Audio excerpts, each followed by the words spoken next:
सदी कंप्यूटराइज ज़मानो दुनिया में अटकल 5 करोड़ सिंधी सॼी दुनिया में पकड़ियल सिंधियुनि खे वेझो आणण लाइ पहिरियों कदम सिंधु दर्शन गाने बजायो बोली बजायो। खबर जी नजर sponsored by Supreme Universal Beyond spaces.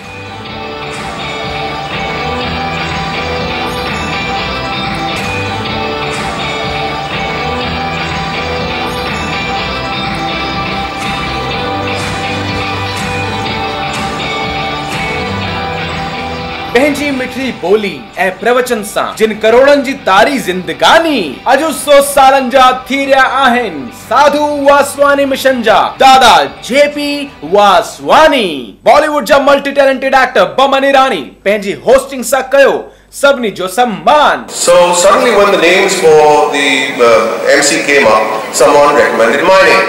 Parsi, Irani, Muslim, Hindu, it doesn't matter. Tonight I am a Sindhi for all of you ladies and gentlemen.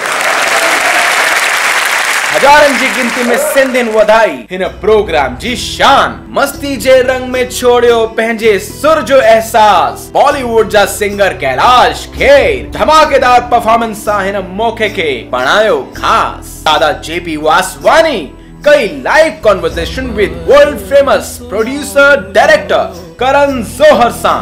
हिक पासे होया करण जौहर जा सलामी सवाल त ॿिए पासे होया दादा जेपी वासवानी जा प्यार भरा जवाब। And Dada, how would you describe love in your own words? Love. I would not describe. गरोगट world famous Sindhi personalities Hiranandani जा नवाब निरंजन हीरानंदानी ऐं हिंदुजाज़ एम्पायर जा अशोक हिंदुजा पंहिंजी फैमिली सां हिन प्रोग्राम के कयो खुशनुमा। दादा जेपी वासवानी पंहिंजे हथनि सां कयो सभिनी हिन जानी मानी सिंधियुनि जो सम्मान। हलो मूंसां गॾु मुंबई जे वर्ली इलाके में वसियल NSCI ऑडिटोरियम में जिथे आहे सिंधी परिवार सिंधियुनि जो प्यार ऐं हिन प्रोग्राम जो साथ।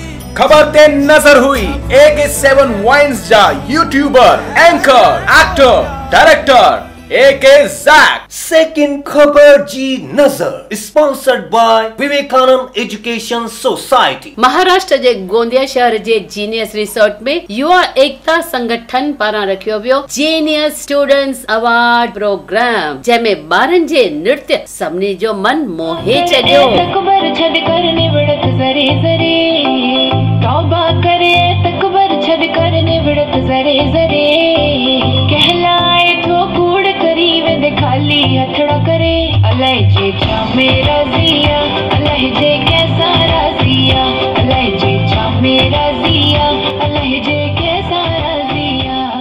ॾिठो एॾो सुहिणो नृत्य वाह। हिन कार्यक्रम में आदर्श सिंधी विद्या मंदिर जे ॿारनि खे पिण चङा ई अवार्ड्स ॾिना विया। अशोक ऐं सागर पंजवानी खुशी ऐं शिवानी गालानी शुभम ऐं लक्ष्मी मोटवानी मुस्कान रोचवानी ऐं ॿियनि घणनि ई विद्यार्थियुनि खे इनाम ऐं अवार्ड ॾिना विया। मंच ते वेठल मुख्य मेहमान हुआ जीएन आइलानी इंद्र कुमार होचंदानी दिलीप गोपलानी सुनील पृथ्यानी महेश चंदवानी ऐं कीर्ति आहूजा। युवा एकता संगठन जा फाउंडर मेंबर आहिनि नारी चंदवानी ऐं मैडम रिया।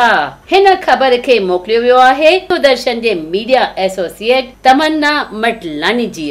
फर्स्ट फटाफट को sponsored by Jet King training right तो करियर ब्राइट। वेझराईअ में राष्ट्रीय सिंधी भाषा विकास परिषद ऐं नासिक जिला सिंधी पंचायत फेडरेशन गॾिजी रखियो सिंधी सम्मेलन जंहिंमें भारत भर जे नाम्यारा सिंधियुनि वरितो भाग। हिन सम्मेलन जो मुख्य मुद्दो हो सिंधी भाषा खे जिंदा रखी उन जो विकास। हिन ॿिनि ॾींहंनि जे कार्यक्रम में नासिक जिला सिंधी पंचायत फेडरेशन जे प्रेसिडेंट शीतल दास बालानी खे सुहिणो साथ मिलियो। राजेश बोधवानी किशन अडवानी शंकर जयसिंघानी अशोक लोकवानी मनोहर कालरा दीपा चंदानी दीपिका बालानी अजीत मनियाल ऐं गुरमुख जगवानी जी जो। प्रोग्राम जा मुख्य मेहमान हुया मुरली अदनानी बिहारी शहरी सतराम मखीजा ऐबिया ख़बर मोकलन वारा आहिन अजीत मन्याल जी। सेकंड फटाफट को sponsored by Suman Ramesh Tulsiani charitable trust. Indonesia जे जकार्ता में वसियल सतनाम साखी मंदिर में उज्जैन जे साईं अनिल उदासीअ जे आगमन जे मौके ते अर्जुन नानवानीअ जे नेतृत्व में जकार्ता जे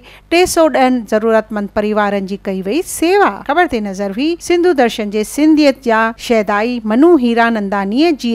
थर्ड फटाफट को sponsored by the Navjivan cooperative bank limited. नित नव निरालो ॾेखारींदा सिंधियत जो जग, कुछ पल ता गुजारियो गुजरात जे सिंधियुनि सां गॾु। अहिड़ी हिकु ॿी मिसाल पेश पिया कनि गुजरात नवसारी जा सिंधी गुजरात हॉल सिंधी कैंप में भारतीय सिंधी सेवा संगम जी नवसारी ब्रांच जी स्थापना करे सिंधियत जी सेवा करण जे इरादे सां ठहियल हिन संस्था जो प्रमुख नियुक्त कयो वियो आहे वासदेव बुधानी जी खे ऐं वुमेन्स विंग जी मुखिया ठाही वई आहे रोशनी बुधानी जी ऐं यूथ विंग जी कमान हूंदी सतीश सजनानी जी जे हथनि में। शानदार नमूने सां आयोजित थियल हिन प्रोग्राम जा मुख्य मेहमान हुआ BSSS जा राष्ट्रीय अध्यक्ष श्री अजीत मान्याल जी ऐं अंतरराष्ट्रीय अध्यक्ष लॉयन राजू मनवानी जी। हिन खबर के सिंधु दर्शन पारां देश दुनिया में फैलाइण जी कोशिश पिया कनि BSSS जा PRO ऐं सिंधु दर्शन मीडिया एसोसिएट परेश नागपाल जी। फोर्थ फटाफट को स्पॉन्सर्ड बाय साधना सहकारी bank limited Nagpur. Singapore Sindhi association जो पहिरियों नालो हो सिंधु मर्चेंट एसोसिएशन, उन्हनि जे प्रेसिडेंट वासुदेव ख्यालानी ऐं सेक्रेटरी वाशु चंदीरामानी, लेट परसराम ऐं चंद्रा चंदीरामानी ऐं लेट सोनिया वाशी चंदीरामानी जिन जी यादगिरीअ में ऐं गॾोगॾु क्रिसमस मौके ते माउंट बैतन रोड सिंधु हाउस में रखियो मिलन समारोह। हिन मौके ते सुहिणो साथ ॾियण में मुख्य हुआ माया रामचंदानी ऐं रमेश चंदीरामानी। ख़बर ते नज़र हुई सिंधु दर्शन जे सिंधियत जा शहदाई मनु हीरानंदानी जी। फिफ्थ फटाफट को sponsored by B Kandhari properties LLP, a guild of professional realtors. हाणे सिंधी सभ्यता संस्कृति सां गॾोगॾु वधाइनि पिया राजनीतिअ में कदम। गुजरात जे अहमदाबाद जा बलराम थावाणीअ जी खे BJP जे पारां टिकट मिलण ते नागपुर जा भारतीय सिंधु सभा जे राष्ट्रीय उपाध्यक्ष श्री घनश्याम कुकरेजा जी पहुता अहमदाबाद, उन्हनि खे ॾियण वाधायूं। तव्हीं ॾिसंदा विश्व जे कुंड कुर्छ मां अचण वारनि ॾींहनि में थियण वारनि सिंधी उत्सवनि जूं जानकारियूं ऐं झलकियूं हालचाल ख़बरुनि में। Alliance of global Sindhi association तरफां 24 इंटरनेशनल सम्मेलन हिकु अलॻि तरीक़े सां मल्हायो वियो। मोहित लालवानी जे मधुर गीतनि ते समुंड जूं लहरूं पे झूमियूं।